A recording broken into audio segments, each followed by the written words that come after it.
მოგესალმებით, დღეს სამშაბათია და თქვენ უყურებთ მეხუთე ეპიზოდს სპორტული პოდკასტისა შედეგს მიღმა.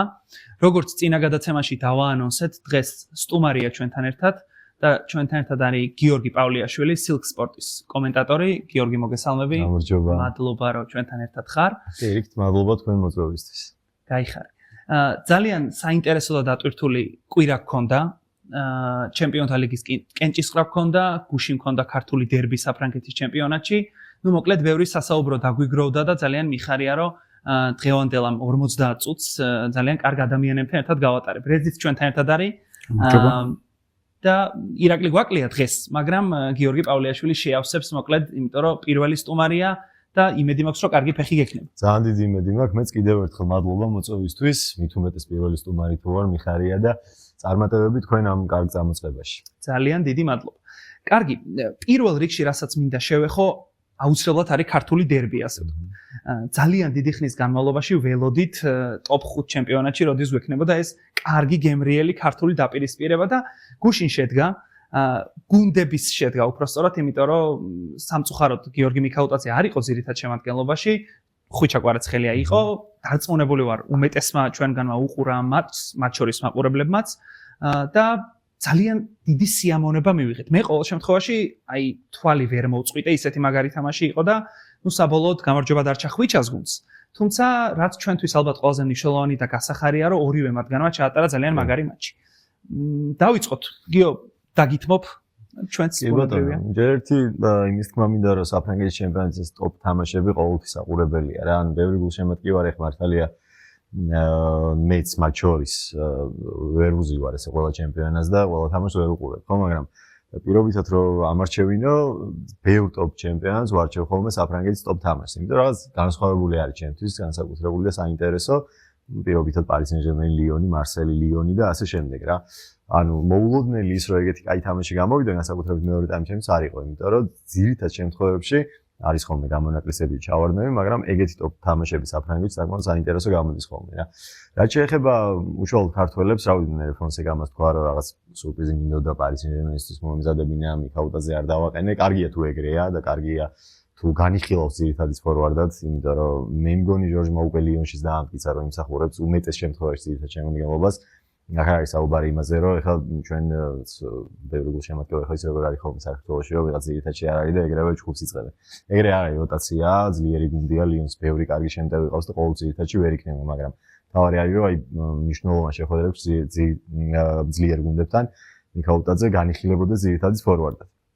და გუშინაც დაამტკიცა შემოსვლისთანავე ცვლილებების მერე რეალურად ლიონმა სულ სხვა თამაში დაიწყო, ხო? შეიძლება იგი იმის ბრალიც იყო, რომ ბევრად ადრე დაიჯერა, ცოტა ადრე დაიჯერა Paris Saint-Germain მოგებული იყო თამაში და უფრო მეტად მისცა ლიონსაც თამაშის საშუალება, მაგრამ ფაქტია, რომ ჟორჟის შემოსვლამ ბევრად მეტი სიმწვავე შეიტანა ლიონის თამაში და ეგ გასახარი იყო და რა იქნებოდა, რომ ის მაგრატელა გასულიყო, ხო? ისტორიული გოლი გაქონდა ჩვენთვის. რაც შეეხება ხვიჩას მდგომარეობას, რაც შეეხება ეგეც ნათელი იყო თავიდანვე, რომ მაგდონის გუნდში როცა გადადის თუნდაც ვარსკვლავი და ხვიჩა უკვე ვარსკვლავია, რა თქმა უნდა, სოფლიო ფეხბურთში. არავინ არ ვფიქრობდით, რომ აი მუდმივად ძირითად შემადგენლობაში უნდა იყოს. მე პირადად ვიცოდი, რომ ხვიჩას მოუწევდა მუდმივად პოზიციის სხვა. ან სრულწლიანზე თამაში ხან მარჯვნივ, ხან მარცხნივ. გუშინ უმეტესად მარჯვნივ იყო და ხვიჩა კვარაცხელიას უნიკალურობა ჩემს ზუსტად მაგაში გამოიხატება, რომ შეტევაში არ აქვს პოზიციას მნიშვნელობა, სადაც ის ვერ ითამაშებს. რა, ანუ ყველგან შეუძლია, რომ თავის საქმე გააკეთოს და აგერ კი ვნახეთ თავისთვის ცოტა უჩვეულო პოზიციაზე იყო. მანამდეც უთამაშია, მაგრამ იშვიათად და ყველაზე კარგი თამაში ჩაატარა თან საკმაოდ ძლიერ გუნდთან, ასე რომ მე ყველანაირად მაყოფილი ვარ ქართველების თამაშითაც და თლიანობაში კარგი სანახაობა იყო საკმაოდ. კი ბატონო, ერთადერთი რასაც დავამატებდი, მესმის ის ფაქტი, რომ გიორგი მიქაუტაძე ყოველთვის ძირითად შემადგენლობაში ვერ იქნება და ბუნებრივია, თან საკმაოდ ბევრი ფორვარდი ყავს ლიონს, ხო, იქ ლაკაზეტეც არის, მალიქ ფოფანა, კონკურენცია საკმაოდ დიდია. გასაგები არ იყო ძირითად შემადგენლობაში, მაგრამ მე ვთვლი, რომ უფრო ადრე უნდა შემოეყვანა. მე 80 წუთზე შემოვიდა ჟორჟი მოედანზე, 3 წუთში გააკეთა საგოლე გადაცემა, ფაქტობრივად მოედანზე გაატარა 15 წუთი. ამ 15 წუთში ჯერ ხო ლიონის მხრიდან ყველაზე მაღალი შეფასება ჰქონდა. გაცილებით მეტი რამ გააკეთა ლიონისთვის, ვიდრე მალიქ ფოფანამ. და მე ვფიქრობ, რომ აი გუშინდელი მატჩი რაღაცა განაცხადივით იყო იმისთვის, რომ ჟორჟი უნდა იყოს ამ გუნდის სასტარტოს წევრი და თუნდაც ის ლაკაზეტეც, რა თქმა უნდა, ლეგენდაა, ლიდერია, კაპიტანია, მაგრამ ნელ-ნელა მე მგონი როტაციაში ჟორჟი უნდა იყოს ძირითადში და ლაკაზეტე უნდა გადაჯდეს გან. ეს ხო, აი, ხუჩას მარჯვენა ფლანგზე თამაში იყო ჩემთვის საინტერესო იმ კუთხით, რომ შარშან ყველაზე ძლიერი ფლანგი, ერთ-ერთი ძლიერი ფლანგი ევროპაში იყო დემბელე ჰაკიმის ფლანგი. რომელიცაც რაღაც ყველაზე სტერილურ თამაშიც კი რასაც PSG ითამაშებდა, რაღაც მომენტი შექმნა შეეძლო. რომ ერთ-ერთზე დემბელე ძალიან ძლიერი, ერთ-ერთზე არტოვებდნენ ჰაკიმი თავისი აჩქარებებით. აი იგივე კავშირი თუ შედგება, იმ ფლანგზე ყარას და ჰაკიმის შორის იქნება ძალიან მაგარი. დემბელე უკვე გაირკვა რომ ცრუცხრიანად თამაშობს, მე მგონი ყველაზე კარგად შეეფერება ეგ როლი, ამბიდექსტერია, ორივე ფეხით ურტყამს, ორივე მხარეს ატყუებს და ცენტრიდან უფრო მეტის გასახანი აქვს. აი ყარას მარჯვენა ფლანგზე უკვე ესეთი კარგი პოტენციალი აქვს თან ჰაკიმისთან წყვილში და ეგ გუშინაც გამოჩნდა და უმალშიც იმედია დავინახოთ. პირველ ტაიმში სვითვლით ყარა სტატისტიკას, რამდენი დრიბლინგი ექნებოდა და რამდენჯერ წააქცევდნენ და 4 დრიბლინგი ჰქონდა და 5ჯერ წააქციეს, ანუ ის წააქცევა დრიბლინგი ეგეთი მიდიოდა. სხვათა შორის თქვენი საყვარელი ტალიაფიკო ძალიან გააწამა. ხო. და დაჩაგრა, ასე ვთქვათ. კიდე აღსანიშნავი არის არ გვითქვამს პრინციპში ის რომ ჟორჟი რომ ის გუნდში საუკეთესო იყო ეს თქვი და ხვიჩა გახდა მატჩის საუკეთესო ფეხბურთელი. 9-0 ქონდა საბოლოო ჯამში შეფასება, სუპერ მატჩი ქონდა მოკლედ კვარას და ჩვენთვის როგორც საქართველოს ნაკრების გულშემატკივრებისთვის გასახარი ამბავი არის ის რომ სანაკრებო პაუზები გვიახლოვდება, საკმაოდ მნიშვნელოვანი დერბი გვაქვს ჩვენს მეზობელ სომხებთან და ხვიჩაც ესეთ ფორმაში რო ჩამოვა ნაკრებში მართალია არ იქნება პირველ მატჩში დისკვალიფიკაციის გამო, თუმცა ზურიკო მაგარ ფორმაშია, 2 საგოლე პასი გააკეთა და მანაც მინდორზე შემოსვლით შეცვალა თამაში. მოკლედ ქართველი შემტევები ძალიან კარგ ფორმაში არიან და ნებისმიერ შემთხვევაში არის გასახარი ამბავი. კარგი ბატონო, ჩემპიონთა ლიგაზე გადავიდეთ მაშინ, რადგან ქართულ დერბიზე ასე თუ ისე ვისაუბრეთ. ეს ქართული დერბი ისე ჟღერს თითქოს დინამო თბილისი ქუთაისის ტორპედოზე ვსაუბრობ. მაგდენად აქტუალური ოდესმე გახდება ეგ თამაშების და ჩვენი ჩემპიონატიც რომ მაგარი სასაუბროდაც შევიკრიბოთ ხოლმე. ძალიან დიდი იმედი მაქვს. ჩემპიონთა ლიგა. ვიცი რომ იყავდა კენჭისყრა, გიყურებდით და საბოლოო ჯამში მივიღეთ საკმაოდ კარგი წყვილები, სუპერ დაპირისპირებები და პრინციპში ალბათ ისევ PSG-ზე რო არ გავაგრძელოთ საუბარი, მოდი მადრიდული დერბით დავიწყოთ განხილვა, ასე ვთქვათ, რასაც ვაპირებთ საუბარს. რეზი, გახსენი და შემდეგ ჩვენ ანუ ბევრი მიჩვეული არის რეალი ატლეტიკოს სულ დაპირისპირებას, მაგრამ მგონი 2017 წელს იყვნენ ბოლოს ევრო თასებზე მერე არ უთამაშიათ. უჩეხო ესე ვიყავს ფავორიტებს ვაცხადებთ ხოლმე. მაგრამ ჩემთვის რეალი არის ამ ცალსახა ფავორიტი ატლეტიკოს აშკარად მგონი რაღაც კომპლექსი აქვს რეალის. და მეორე რაც მანამდეც ვისაუბრეთ, როცა საუბრობთ ზოგადად გუნდებზე წინა გამოშვებებში პოდკასტის, ატლეტიკო პირველ ნომრად ვერ თამაშობს დიდ გუნდებთან, არ თამაშობს, არც ბარსელონასთან თამაშია წელს პირველ ნომრად, არც რეალთან არც ერთ თამაში და რაც ყველაზე პრობლემურია სიმეონეს გუნდისთვის, როდესაც მეორე ნომრად თამაშობს, კარგად ვერ თამაშობს მეორე ნომრად. ანუ საიმედო არ არის ატლეტიკო, ბევრ მომენტს უშვებს, ობლაკს აქვს ძალიან მაგარი სეზონი და ყველაფერს იღებს. და ძირითადად ამით ხაჩავს. ამიტომ კი, ჩემპიონთა ლიგა თამაშიანი დაპირისპირება პლეი-ოფის ტურნირებზე ყოველთვის უნდა გააკეთოს დაშვება, რომ ეს არ არის რაღაც მთელი ჩემპიონატი, სადაც დისტანციაზე უფრო ჩანს, ხო, უკეთესი ყოველთვის იგებს, მაგრამ ეს არის რაღაც შეიძლება ერთმა ეპიზოდმა გადაწყვიტოს ბედი. მაგრამ ვიცი, რეალი გონი რომ კარგი ფავორიტია ატლეტიკოსთან. ხო, მე მაგაში გეთანხმები რომ რეალი ფავორიტია ჩემთვისაც, ოღონდ არა იმდენად რომ აი რაღაცა იმაჩნდეს რომ ვინმეს ვეტყვი რომ რეალი გინდა თუ არა გავა. და რატო ავხსნი, ჯერთი როცა ჩემპიონთა ლიგაზე ელაპარაკი და მადრიდის რეალზე იქ ხო ხდები ეგ შაბლონური ფრაზაა, მაგრამ სტერეოტიპი აღარ არის, ჩვეულებრივი ამბავია რომ რეალია და ჩემპიონთა ლიგაა დამთავრდა. ყველასთან ფავორიტია, რაც არ უნდა სულ ფორმაში იყოს და აი მარტო მაგიტო არის ატლეტიკოსთან ჩემთვის რეალი ფავორიტი. ატლეტიკოს კოზირებს რა შეეხება, კი მეორე ნომრად თამაშობს ამ გრანდებთან, მაგრამ ვისთან წააგო, არავისთან. ხო, რეალთან ორი თამაში ითამაშა უკვე არც ერთი არ წააგო, მიუხედავად იმისა, რომ კარგი ფეხბურთი არ უთამაშებენ, თუმცა ხა ბერნაბეუზეს ცოტა ხნის წინ იყო ხო უყურეთ იმ შეხვედრას და რეალს მეორე ტაიმში ამ ხელაო ოპერაციობა ქონდა, მაგრამ არ წააგო. ბარსელონასთან კატასტროფული თამაში ითამაშა ატლეტიკომ და რაღაცნაირად გამოაძრო ის მოგება. ხო, პარი სენ-ჟერმენთან ამ სეზონში ჩემპიონთა ლიგაზე ითამაშა არარსებული ფეხბურთი საერთოდ 5-0 უნდა წაეგო და თამაში მოიგო. ხო და აი მაგიტომაც არის რომ როგორც რეალი ჩემპიონთა ლიგაზე კი ყველასთან ფავორიტია შეიძლება ისიც ყოლში, მაგრამ ატლეტიკოს ეს წინასწარ ვერ ვაუბრობ ვერაფერს რომ ვინა თუ არა ვინმე მოუგებს რა ამოც, იმიტომ რომ თან საუბრობთ იმაზე და ჩავხედეთ ხო ატლეტიკოს კალენდარს ყველამ რომ საშინელება უწევს ლა ლიგის თამაში ბარსელონას და ლა ლიგა კოპა დელ რეი ნახევარფინალები, ჩემპიონთა ლიგაზე ორი თამაში რეალთან და ის შედარებით სუსტ გუნდებთან რო თამაშები, ისინიც კი რთული ხეტაფესთან აქვს გასვლა და ძალიან რთული კალენდარი აქვს, მაგრამ მეორე მხრივ ამ სეზონის წინ ატლეტიკომ იმდენი მოახერხა, რომ საკმაოდ ღრმა შემადგენლობა შეკრა რა, ანუ და მე ძალიან მიკვირდა, რომ სეზონი ცუდად დაიწყო გუნდმა. მერე როცა კარგად გააგრძელა და ფორმაში შევიდა, ეგ უფრო არ იყო გასაკვირი, იმიტომ რომ რეალურად კარგი შემადგენლობა ყავს. ხულიან ალვარესი ფორმაშია შესული, გოლი გააქვს. გრიზმანი, შეიძლება ყველაზე კარგი გრიზმანიც არის, წლიდან წლამდე ახერხებს ეგ კაცი, რომ უფრო დავინებული იყოს და ძალიან დიდი სამუშაო შეასრულოს გუნდში, ხო? და ყველა პოზიციაზე სიმეონეს აქვს 1-2 არჩევანი. მაგიტომ რატომღაც მგონია, რომ ყველაფერს ატლეტიკო არ წააგებს რა, არცად არ არის ფავორიტი, არც ლა ლიგის ფავორიტია, ხო, ამ ეტაპზე რეალი და ბარსა უფრო არიან. კოპაზეც იგივე რეალი და ბარსა უფრო არიან და აქაც რეალია ფავორიტი და ნუ რეალი ბარსას გარდა გენ ჩემპიონთა ლიგაზე რამდენი გუნდია. მაგრამ სამივე ტურნირს არ წააგებს ჩემი აზრით და ეგ ყველაფერი გაიგოა ეხლა, ხო, აი ამ ერთ თვის განმავლობაში. რეალის გაგდება რა თქმა უნდა, არანაირი გარანტია არ არის, რომ ჩემპიონთა ლიგას მოიგებს, უფრო შიდა ასპარეზზე მგონია, რომ ან კოპას მოიგებს, ან იმას რა ქვია, ლა ლიგას. რატომაც ეგრე მგონია. და უფრო ლა ლიგისკენ ვიხრები, იმიტომ რომ რაღაცა თუ ეხლა აი ბევრი ქულა არ დაკარგა ატლეტიკომ და ლა ლიგაზე მე უფრო დაწვრილებით ვისაუბროთ, გადავერთოთ ჩემპიონთა ლიგიდან. უშუალოდ ამ წელს რაც შეეხება, მოკედ რო ვთქვა, ყველაზე მეტად გამიხარდა ამ წლის ეს წელი რო დაждდა ისე როგორც მინდოდა ევროპის ლიგაზე რომა ლაციო რა, იმიტომ რომ ყოველთვის საინტერესოა ევროტურნირზე დერბი. შეიძლება ბევრი ვნახეთ, რომ ლაციო არ ვინახავს, მაგრამ ეს ატლეტიკო რეალი, მაგრამ აგერ თქვა, რომ 2017 წლის მერე არ ყოფილა და რაჯობია მაგას, რომ ეგეთი დერბი შეიძლება ნახო ჩემპიონთა ლიგაზე და თან მე არც ერთ საგულს შემატკივრობ და ძალიან წყარად ვშვიდად უყურებ დაძაბულ თამაშებს და რეალი ფავორიტია, ოღონდ გადაჭრის ნახავთ ვერ ვიტყვი, რომ რეალი გავა რა, ატლეტიკოს აქვს შემიძლ რესურსი იმისა, რომ კარგად იბრძოლოს ორივე თამაში. ერთადერთ რამეს დავამატებ რეალი ატლეტიკოს წყვილში, სიმეონეს ხო ეხერხება კონკრეტული თამაშებისთვის კარგად მომზადება და გადაწყობა. შეიძლება ატლეტიკოსთვის იყოს, ნუ პირატესობა არ ვიცი, რამდენად შეიძლება დაერქვას ამას, მაგრამ პლუსი შეიძლება იყოს ის, რომ საპასუხო თამაშს თამაშობს ვანდაზე.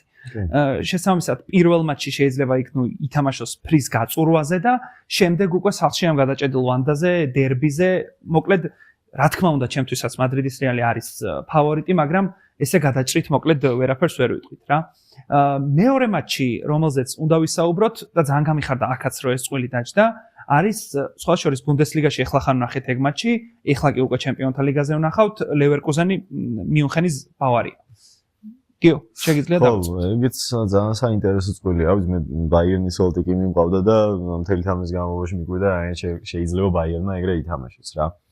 आज კომპანიზეც ლაპარაკი უკვე, რა ვიცი, მომბეზრდა, იმიტომ რომ არ ვიცი, შეიძლება ძალიან დიდი მსვლელი დადგეს, მაგრამ ეხლა ვერ ხვდები რა შუაში იყო ბაიერნთან, ვინსენ კომპანი და იმას ვერ ხვდები რა ფეხბურთს თამაშობს ეგ გუნდი და მეორე მხრივ არის ლევერკუზენი, რომელიც თითქოს წინა სეზონში უკეთესი გუნდი იყო, მაგრამ არ ვფიქრობ ეგრე. მე მგონია რომ ლევერკუზენი ეხლა არ არის უკეთესი, მაგრამ ნაკლები გუნდი არ არის. წინა სეზონში უკეთესი, ანუ შეიძლება ხო იფიქრე, რომ იქ მოიგო ბუნდესლიგა, თამაშს არ აგებდა, ეხლა თამაშებს აგებს, მაგრამ არა. სხვა ვითარება არის მან ჩემი აზრით რა. ლევერკუზენის რესურსიდან გამომდინარე, ამ სეზონში ბუნდესლიგის ჩემპიონობის ბრძოლა თითქოს წინასწარული ვიცოდეთ რომ აღარ გამოვიდოდა.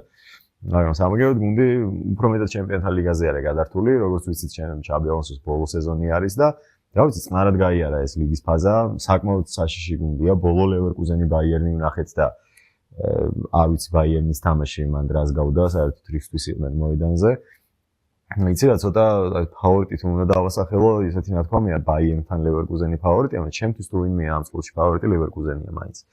ისევ და ისევ ბაიერნის მდგომარეობიდან გამომდინარე, მაგრამ აი რა იქნება უშუალოდ მაგ შეხვედრებში წინასწარ ცოტა რთულია თქმა. მე ვფიქრობ, რომ ჩაბი ალონსო გაცილებით უკეთესი მწვრთნელია ვიდრე კომპანი და ჩაბი ალონსოს აქვს საკმაოდ კარგი პერსპექტივა, რომ უდიდესი მწვრთნელიც გახდეს და როგორც გუნდი, არ ვფიქრობ, რომ ლევერკუზენი დღეს ბაიერნზე ნაკლებია. კი შემადგენლობა შეიძლება ერთ-ერთი ფეხბურთელი შეადარო, ბაიერნის ფეხბურთელი უმეტესობა უკეთესი იყოს იმაზე, მაგრამ ლევერკუზენი არის ჩამოყალიბებული, დაავადებული, საკმაოდ ძლიერი მანქანა და მანდა ძალიან საინტერესო თამაშებს ველოდები და ვთვლი, რომ ოდნავ, მაგრამ მაინც ლევერკუზენია ფავორიტი ამ წელს. სხვათა შორის ბუნდესლიგის ვერ მოგება, ასე ვთქვათ, არ არის საზომი. იგივე შემთხვევა, რო გავიხსენოთ ჩარშანდელი სეზონიდან, ხო, დორტმუნდი არ იბრძოდა ჩემპიონობისთვის, თუმცა გავიდა ჩემპიონთა ლიგის ფინალში. საერთოდ არ გამოვრიცხავ, რომ იგივე მოხდეს და მეც სხვათა შორის ცოტა უფრო ლევერკუზენისკენ ვიხრები. სანამ რეზისთან გადავალ სიტყვით, მინდა რომ გთხოვოთ, რომ ეს ვიდეო მოიწონოთ, გამოიწეროთ ჩვენი არხი, თუ ამ ვიდეოს გააზიარებთ, ნამდვილად დაგვავალებთ და ძალიან გაგვიხარდება. ასევე გამოყვეთ Facebook-ზე, TikTok გვერდებზე, სადაც სიახლეებს ვდებთ, ამ პოდკასტის პატარა rilsებს ვდებთ ხოლმე და იქაც მოკლედ შეგიძლიათ მიიღოთ ჩვენგან ძალიან ბევრ საინტერესო თემაზე ინფორმაცია. რეზი? Bayern's ბოლო თვე ქონდა ცუდი რაღაცა ფუნქციონალურ ორმოში იყო თითქოს ჩავარდნილი მუსიალა იყო ცუდი რაღაც ზოგიერთ ფეხბურთელს პავლოვიჩს ქონდა ცუდი პერიოდი და ასე შემდეგ მაგრამ ჩაბელონსოს არ წაუგია Bayern-თან არასდროს 6 თამაშიდან თან სხვადასხვა ძირითადად უგებდა მეორე ნომრად თამაშის რეჟიმში შარშენოს 3-0 მოუგეს ლევერკუზენი ადაპტირდა მაშინ სტანიშიჩი გამოიყვანა მაშინ მარჯვენა ფლანგზე და ფრიმპონგის ზემოთ აწიეს და რაღაც ახლა იყო როდესაც დომინირებდა და თვითონ აგრესიული პრესინგით და ბურთისფლობა და ანუ Bayern-ის სტილში ეთამაშა და რეალურად გაუმართლა Bayern-ს. მაგრამ გუშინ Bayern-ს კარგი თამაში ჰქონდა აინტრახტთან.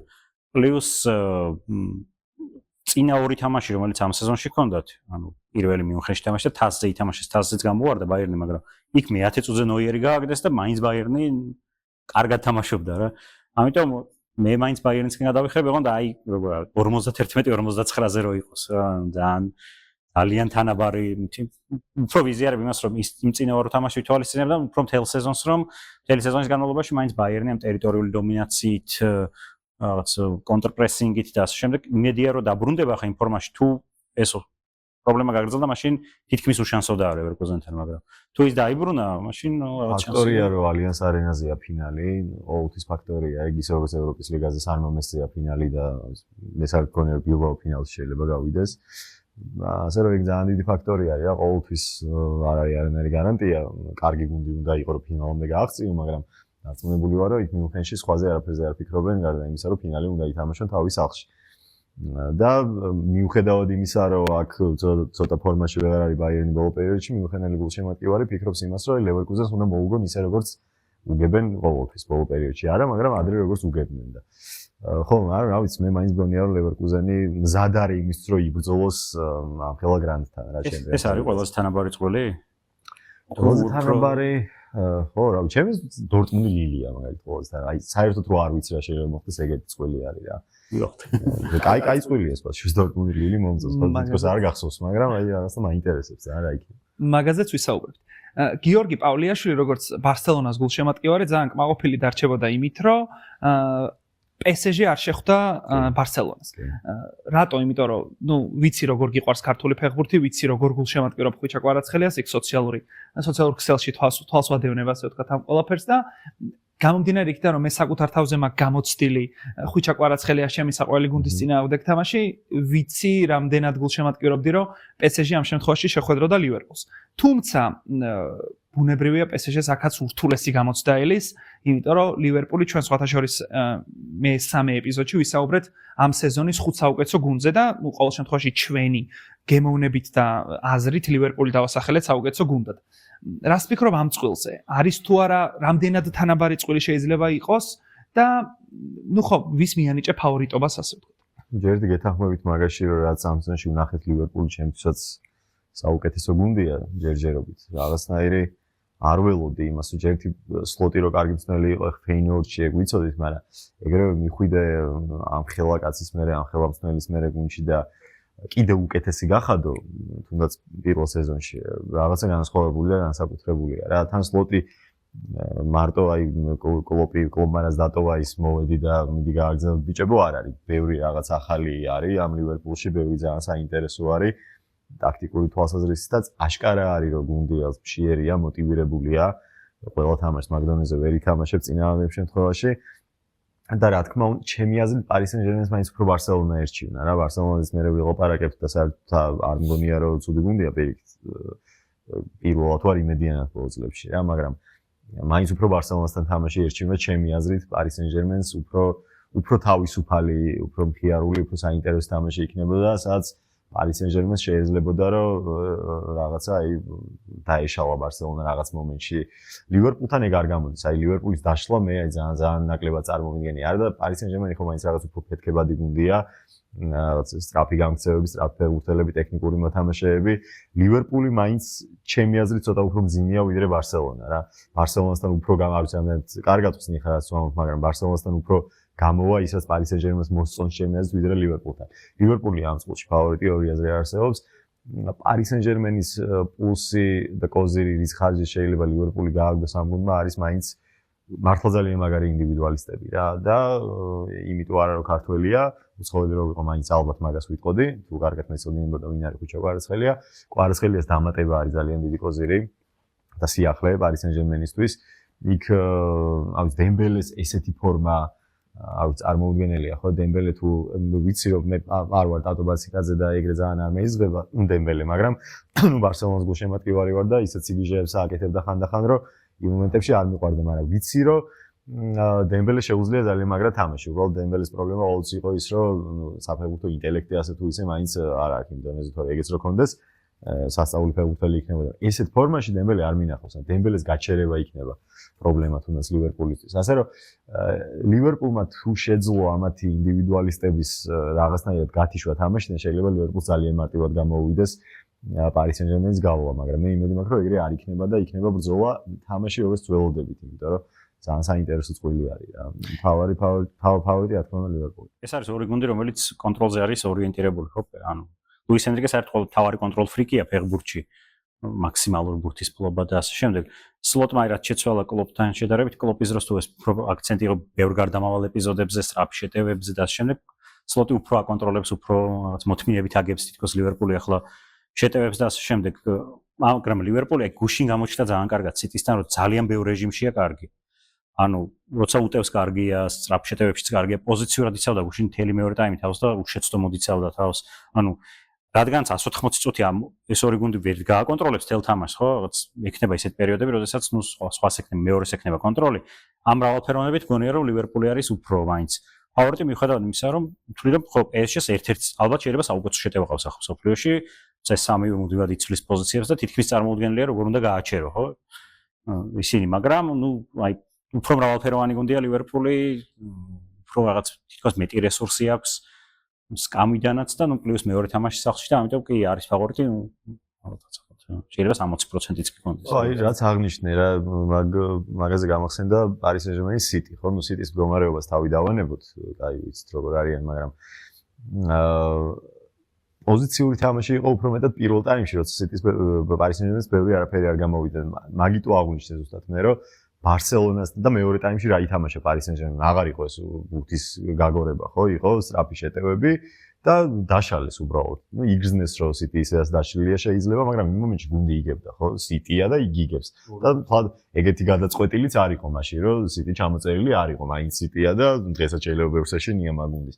მაგრამ მეორე ტაიმში სულ სხვა ფეხბურთი ვნახეთ Paris Saint-Germain-ისგან, თუ გახსოვთ მაურობის მიმართავთ ის თამაში და აი რაც ითამაშა Paris Saint-Germain მეორე ტაიმში City-სთან, უფრო მგონია რომ Barcelona-სთან არის შესაძლებელი დღევანდელ Barcelona-სთან და ისიც მგონია რომ ბევრად უფრო სანახაობრივი თამაშები გამოვიდოდა რა, აი გულშემატკივარსაც უყვარს ბევრი გოლი და ასე შემდეგ. ლივერპულთან ეგ არ მგონია სწორედ რეზიმაც აღნიშნა მაგის გამო რომ ლივერპულს ყველანაირად კარგად შეუძლია დღეს თამაში და შეიძლება უფრო პოზიციური იყოს რა, ლუის ენრიკემ ცადოს ბურთის დაჭერა, ბოლომდე ზონების გადაკეტვა და იყოს უფრო აი ტაქტიკური ჯახი, მანამ სანამ რაღაცა აი ერთ-ერთი გუნდი არ იქნება გამოუვა მდგომარეობაში და ეგეც უფრო მეორე თამაშის მეორე ტაიმში თუ მივედით იქამდე რომ ინტრიგა იქნება. ასე რომ ხო ლივერპულთან მაგიტო ვამბობ რომ უფრო ძიმე იქნებოდა, არ მგონია რომ რაღაც დიდ ანგარიშებთან მქონდეს საქმე, ან პირველ შეხვედრაში რამე დამთავრდეს, ან ლივერპულმა რომელიმე თამაში დიდი ანგარიშით მოიგოს, უფრო ჯახს ველოდები, მაგრამ ლივერპული ფავორიტია და Barcelona Paris Saint-Germain რო შემდგარიყო, მან ის არ გამიკვირდებოდა რომ რომელიმეს 4-0 მოიგო პირველი თამაში. გააჩნია როგორ აიწყობოდა რა. ეგ უფრო არასტანდარტული თამაში იქნებოდა და იქეთ 6-1 მოიგო. ეგეც ხო, აი საერთოდ არაფერი არ იქნებოდა გამოიწყული მაგ წელში. დარჩენილ მატჩებზეც რო ვისაუბროთ, სხვათა შორის ძალიან წარმატებული ეს მე-16 ფინალები გამოვიდა ნიდერლანდურ გუნდებს. შემდეგ ეტაპზე და ნუ იტალიური გუნდების წინააღმდეგ. შემდეგ ეტაპზე გავიდა PSV-ც, რომელმაც იუვენტუსი გააგდო და შემდეგ ეტაპზე გავიდა Feyenoord-იც, რომელმაც მილანი გააგდო. ეგ სხვა შორის წინა ეპიზოდში ვისაუბრეთ ამაზე და რაღაცა Feyenoord-ის კერკეტი კაკალობა რაც ვახსენეთ, გამართლდა რა. ეხლა Feyenoord-ს უწევს მეორე მილანური გუნდი, უკვე ინტერი გაცილებით ძლიერი ჩემის აზრით. თუმცა ამ თემაზე მინდა რომ ვისაუბროთ რეზის მინდა ხო დაწყება ამ შემთხვევაში. ნუ ჩემს ცვალაზე უთანასწორო წვლილია, ინტერი ძალიან დიდი ფავორიტია. Feyenoord-ი ნუ მილანს თავის პრობლემები ჰქონდა და იქ ფრანგებმა თავისი როლი შეასრულეს, რატო გამოვარდა მილანი, მაგრამ ნუ მეორე თამაში მილანი ცუდად Feyenoord-ი ცუდად თამაშობდა მილანში და ნუ რეალურად ერთმა ეპიზოდმა გადაწყვიტა ბედი. ინტერში მგონია ვარდისფერ ვარცხნილობიანი ფეხბურთელი აღარ თამაშობს და ფეინორდს ახალი მწვრთნელი ყავს რობინ ვან პერსი, ოღონდ ეგ არის უფრო ისეთი მედია PR დანიშნა, იმიტომ რომ ჰერენოს წვრთნია და 9-1 აქვს ამ სეზონში წაგებული და 8-0 და რაღაც ეგეთი ანგარიშებით. ანუ მე მგონი რომ ყველაზე უთანასწორო წვლილია და წესით ინტერი მარტივად იყო. გიო, ამ მატჩზეც და PSV Arsenal-ს. კი ბატონო, მეც ვეთანხმები, რავი, მე ზოგადად მთელი ეს სეზონი ვფიქრობ, რომ ინტერი ფავორიტია ჩემპიონთა ლიგის მოგების. ერთ-ერთი, ფარული ფავორიტი, იმიტომ რომ ნაკლებია ამ გუნდზე ლაპარაკი. რა ნაკლებია თუნდაც იმიტომ, რაც ითამაშეს ჩემპიონთა ლიგის ფაზაზე. ხო, ინტერი არ გვახსოვდა, დაუნებიერად არ მახსოვდა საერთოდ, მაგრამ გავხედავდი და გუნდი გოლს არ უშვებს, ყველას უგებს, წყნარად მიდიან და მე ერთ-ერთ თამაშს შეხედავ და მიხვდები, რომ აი ძალიან კარგად დაბალანსებული, დაკომპლექტებული, მძიმე გუნდი არის. მიუხედავად იმისა, რომ ბოლო პერიოდში ფორმაში იმდენად აღარ არიან, თორსა ფიორენტინასთან რაც თამაშეს არის ხოლმე განსაკუთრებით სეზონის ამ მონაკვეთში აქვთ ძლიერ გუნდებს ჩავარდნები რა. მე მგონია რომ ინტერი მოიგებს სერიასაც და არა თუ ფეინორდს გააგდებს, ხო ამ ხარეს არის რაც ბარსელონა როგორც მახსოვს, ჩემი აზრით ყველაზე თუ არ არის ამ ხარეს. აქეთ არის ბარსელონა სადაც არის, ხო? ხო აი მე თუ ჩემი გუნდის გადმოსახედიდან მიმჯოლებ ინტერი თუ იქამდე შევხვდნენ ერთმანეთს ინტერი ყველაზე რთული გონია აქეთ ხარეს რა. ფეინორდთან რა ფავორიტია რა თქმა უნდა. არის თუ არა ფავორიტი არსენალი PSV-ს. ნუ ფურცელზე რა თქმა უნდა არის. უბრალოდ არსენალმა ამ ტურში ვესტჰემთან წააგო, ტრამვირებული ფეხბურთელები ყავს ძალიან სერიოზულად და ბევრი. აი ეგ შეიძლება იყოს პრობლემა არსენალისთვის, არა და არსენალის ინტერის არ იყოს სხვათა შორის ეს ლიგის ფაზა ძალიან გემრიელად კარგად გაიარა, თუმცა აი ეხლა ჩავარდნა შეიძლება დაიწყოს და სხვათა შორის პრემიერ ლიგაში ისე მიდის საქმე, რომ ლივერპული უკვე 11 ქულით წინა, შეიძლება არტეტამ იფიქროს, რომ ჩემპიონთა ლიგა ეხლა უფრო მეტად პრიორიტეტულია და მოდი ამაზე გავაკეთოთ რაღაცა აქცენტი, იმიტომ რომ პრემიერ ლიგის მოგების შანსები თითქოს ტურიდან ტურამდე მცირდება, ასე ვთქვათ. კი და ეგ სწორი გადაწყვეტილებაც იქნება ჩემი აზრით ამ ლივერპულს -11-დან ეჭიდაო. თუმცა კი გასაგებია უნდა გახვიდე შენი თამაში მოიგო და არსენალს რიგ შემთხვევებში ისედაც გამოუვა, მე დაძაბვის გარეშე შეიძლება გამოვიდეს პრემიერ ლიგაში თამაშის მოგება, მაგრამ დიდი აზრი არ მგონია რომ კონდეს და რაც შეეხება PSV-ს მომწონს, მე მგონია რომ ფეინორდზე უკეთესი გუნდია PSV. ყველანაირად შემადგენლობით და ყველანაირად. და მომწონს ეს გუნდი, მაგრამ ნუ იუვენტუსი გააგდე და არსენალის გაგდება რატოა შეგიძლია, ეგრე არ არის იუვენტუსის პრობლემები, მილანის პრობლემები, მაგაზე ლაპარაკი შორს აგვიყვანს. არსენალი ბევრად ძლიერია ჩემი აზრით დღეს ვიდრე თუნდაც იუვენტუსი რა და მაგიტომ დაახლოებით იგივე ფავორიტი მგონია არსენალი PSV-სთან, როგორც ინტერი ფეინორდთან რა. შეიძლება იყოს ბრძოლა რაღაც მომენტში, მაგრამ თიანობაში არსენალი გავა შემდეგ ეტაპზე, ესე რო ვფიქრობ. კი ბატონო. ბრიუგე, ასტონ ვილა და დორტმუნდი ლილი. და ბოლოში მოიტოვოთ ბარსელონას წველი. ასტონ ვილა ალბათ ფავორიტი. ატალანტას ცუდი პერიოდი უდგას, მაგრამ ამ პერიოდში კი უკეთეს რეალიზაციის შემთხვევაში შეეძლო რომ გამოეგდო ბრიუგე. იქ საჯის გადაწყვეტილებაზეც ვისაუბრეთ წინა. პირველ თამაშში პენალტი დანიშნა, რაღაც უცნაური. ბრიუგემ ისედაც ბევრს მიაღწია უკვე, ასტონ ვილას უკეთესი რესურსი აქვს. ასენსიო დაიმატეს, რეშფორდი დაიმატეს. კიდე უფრო გაძლიერდნენ, ნუ არის რეჟიმი, რომელშიც ასტონ ვილას უჭერს, თქვა იკეტებიან მის წინააღმდეგი პოზიციური შეტევით უნდა გახსნას, მაგრამ ნუ საბოლოო ჯამში მაინც ასტონ ვილა ალბათ წესით უნდა გავიდეს უკვე. დორტმუნდი ლილი არის თუ არა ყველაზე თანაბარი წვილი? თან პირველი მატჩი დორტმუნდშია და ეს მე მგონი ამ წვილისთვის კარგია, იმიტომ რომ ნუ მაინც ალბათ 60-40-ზე შეიძლება დორტმუნდი დავტოვოთ ფავორიტად, თან ამ ტურში 6-0 გადაუარა უნიონ ბერლინს, შეიძლება იყოს ფავორიტი და აი ზუსტად იქიდან გამომდინარე რომ იქ დორტმუნდში შეიძლება მოიგოს თქვა რავი 2-0 ან 2-1 ან 3-1 და ლილი მერე სახლში იბრძოლებს ხო რა აქ დასაკარგი ინტრიგა დაგვრჩება და ეგ ცალსახად კარგია. ბენფიკა ბარსელონა ამ პლეი-ოფში გვექნება მე ვფიქრობ და დარწმუნებული ვარ რომ დამეთანხმებით ლიგის ფაზის ცალსახად საუკეთესო მატჩის რიმეიკი ხო და ამ შემთხვევაში რას ფიქრობთ ანუ იცი რა სადღაც ვებღაუჭები იმას რომ გავათანაბრო შანსები მაგრამ მე მგონი არ გამომივა იმიტომ რომ პირველი თამაში ლისაბონშია კი მესმის რომ იქ ბენფიკა ძალიან კარგი გუნდია მაგრამ აქეთ უკვე ბარსელონაში მე ვფიქრობ რომ მაინც ბარსელონასკენ გადავალთ ხო, არ ვიცი, ბარსელონა დიდი ხანი არ მომწონებია, როგორც ახლა მომწონს. მე ზოგადად ვცდილობ ხოლმე რომ მაინც ობიექტური ვიყო და არც მეგონა რომ ფლიკი ესე კარგად იმუშავებდა და ესე მალე შეეტყობოდა გუნდს. მე ჩემს ყოველთვის ეგ არის ხოლმე თავი, იცი, ბავშვობაში მინდოდა რომ ბარსელონას ყველაფერი მოეგო, მაგრამ ეხლა უფრო მინდა რომ აი ესეთი ფეხბურთი ითამაშა, რა თქმა უნდა, მინდა რომ შედეგი დადოს ახლა და ისე არის, მაგრამ ბარსელონა თუ ესეთი გუნდი იქნება, მე მაინც მაყოფილი ვიქნები რა, იმიტომ რომ მომწონს, ანუ როგორც თამაშობს ბარსელონა მომწონს. ესეთი ბარსელონა მომწონს. იმაგიტო გულში მაქირო, მაგუნს ბავშვობიდან. რო შეუძლიათ ეგეთი ფეხბურთს თამაში. ბენფიკას რო შეხვდა გამიხარდა ჯერ ერთი მარტო იმიტომ რომ პარი სენ-ჟერმენს არ შეხვდა, მაგრამ რა თამაშიც ვნახეთ, საერთოდ არ არის გამორიცხულია, ზუსტად ეგეთი თამაში შეიძლება ვერ იყოს, მაგრამ კარგი თამაშები იქნება ბენფიკა ბარსელონა, იმიტომ რომ ესეთი ბენფიკა როგორც არის ამ სეზონში, ესეთი გუნდები ჩემპიონთა ლიგას უხდებიან რა. გრანდების იგი ბენფიკა ხა ისტორიულად გრანდია, მაგრამ დღეს ხო არ მოვიაზრებთ ამათ გვერდით, ხო? ეგეთი გუნდები როცა არიან აქ, იგივე რაც თამაშის მონაკოსთან, ხო? მანამდეც არაერთი თამაში ჰქონდათ, გამოდიან თამაშობენ, კარგი ფეხბურთელები ყავთ. რა ვიცი, დი მარია ბოლოს და ბოლოს გუნდში გულში ბენფიკა ვისაც არ უნდა შეხვედრა და გულს შემატკივრებდი რომ არა ბარსელონას. რა მთლიანობაში შემეშინდებოდა, ეხაც ცოტა მეშინია, მაგრამ მგონია რომ მაინც ამ შემთხვევაში ბარსელონა გაიulis ბენფიკას, რავი. ვერ ვილაპარაკებ ამ წყულზე, ფავორიტი ბარსელონა არის და კარგი თამაშებიც უნდა იყოს. თუ რაღაც სერიოზული ჩავარდნა არ დაემართა გუნდს, კარგია რომ ტრავმების გარეშეა ძირითადად ბარსელონა ამ ეტაპზე, ამიტომ მგონია რომ კარგ ფორმაშია რაფინია, იამალი ძალიან მაგარ ფორმაშია, პედრი მე ლას პალმასში მომწონდა და აქ რო გადმოვიდა მეც მომწონს, მაგრამ ესეთ ფორმაში მე მგონი არც არ ყოფილა, თვითონ პირველში რაც მოიტანა არის ის, რომ ყველა ფეხბურთელი უკეთესია ვიდრე მანამდე იყო. რაფინიას თუ ესე შეეძლო ფეხბურთს თამაში არც არ მომედგინა, რომ ყველა მოუმატა. ლევანდოვსკიმაც კი, რომელსაც რანაირად შეიძლება მოუმატოს პირიქით უკლებს, ხო? ისეთ ასაკშია წინა სეზონთან შედარებით ბევრად უკეთესი არის. ასე რომ ბარსა ალბათ გავა შემდეგ. ცოტა მეუცნაურა ის ფაქტი, რომ მონაკოში ბენფიკამ მოიგო და მერე აქეთ მონაკომ 3-3 ეთამაშა. ეგ ცოტა მეუცნაურა რა. გამომდინარე იქიდან, რომ ბენფიკა ძალიან გამტანი გუნდია და შემტევი გუნდია. აი ბენფიკა ლისაბონში რომ ეგეთი თამაში ეთამაშა მონაკოს ცოტა გამიკვირდა.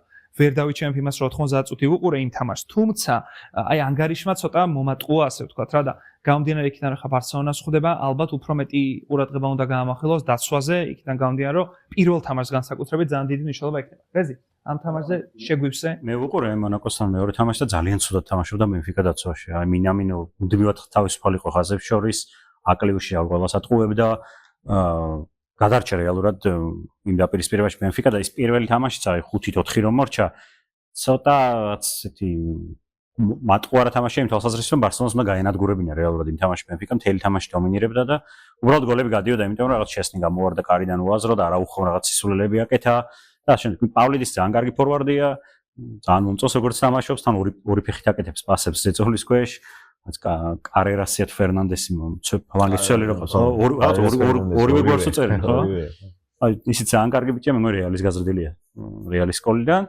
მაგრამ ანუ ეს პრობლემა აქვს რომ ხაზებს შორის ტოვებენ ძალიან დიდ სივრცეებს და ბარსას რაფინია ყავს პედრი ყავს ან ოლმო ყავს რომელიც ამ სივრცეებს ყველაზე კარგად ავსებენ და წესით კარგად უნდა მოუგოს ბარსელონა მაგიტომაც უნდა იყოს კარგი მაგიტომაც გამოვიდა ის კარგი თამაში რომ ბენფიკაც ეგეთი გუნდი არის რა და ეხლა ბარსელონა მე უფრო წარმომიდგენია რომ შეიძლება გავარდეს ისეთ გუნდთან რომელიც ეგეთ თავისუფლებას არ აძლევს ბარსელონას და ბენფიკასნაირ გუნდთან და მონაკომ რო ეგრე კარგად ითამაშა ლისაბონში ეგ არ არის გასაკვირი მონაკო და ბენფიკა ერთ დონის გუნდებია დაახლოებით ხო და ერთ-ერთი ვისთანაც წააგო ბარსელონამ ამ ჩემპიონთა ლიგაზე მონაკო იყო ზუსტად ასე რომ არც იქნებოდა გასაკვირი რომ ბენფიკას იქ მოეგო და მონაკოს აქ და მონაკო გასულიყო ანუ საერთოდ თანაბარი წყვილი იყო რა დაახლოებით შვენიერი ჩემპიონთა ლიგაზე პრინციპში ამოვწურეთ საუბარი და მე მგონი შვენიერი ანალიზი გამოგვივიდა და კარგი ანალიზი გამოგვივიდა მე ყოველ შემთხვევაში რაც მოვისმინე ეგეთი შთაბეჭდილება დამრჩა ბოლო 8-10 წუთი მინდა დავუთმო off topics ეგრეთ წოდებული off topic თემა გვაქვს გიო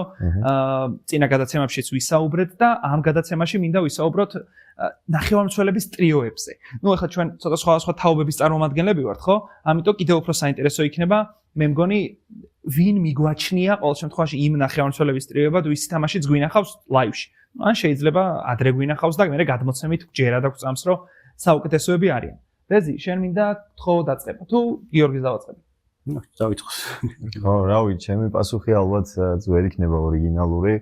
ეგ ისეთი შეკითხვა არის რომ გინდოდეს ორიგინალური, მე რომ მინდოდეს ორიგინალური იყო, ვერ ვიქნები რა, რაღაცას ვერ მოვიგონებ და ინიესტას ჩემი საყვარელი ფეხბურთელია საერთოდ ბარსელონას გულშემატკივრობა დავიწყოთ რივალდო მიყვარდა ბავშვობაში ძალიან და მაგიტო და რივალდოს მერე ინიესტა რო გამოჩნდა ინიესტა გახდა ჩემი საყვარელი ფეხბურთელი და ცხადია ბუსკეტსი და ჩავიც ძალიან მიყვარს ასე რომ ჩემთვის საუკეთესო ტრიო რაც მე მინახავს მინდორზე ნახევარდაცვაში არის ზუსტად თან 4-3-3 ამბავი არის ხო მან ტრიოს თუ ასახელებ მაგ ტრიოთი თამაშობდა ბარსელონა ამდენი წლის განმავლობაში ამ სქემით ასევე და კარგად ჯდება თან რა ბუსკეტსი ჩავი ინიესტა რა ვიცი ჩემს ეგა იცი რა ობიექტურად რო შევაფასოთ არა როგორც ბარსელონას ფანი ობიექტურად რო დავაყენოთ მე მაგალითად ჩემს გემოვნებას ეხა მე არც რეალის გულშემატკივარი ვარ არც ბარსელონას გულშემატკივარი ვარ თუმცა ესე რეალი ბარსელონას ჯახში ასე ვთქვათ გულშემატკივრების ჯახში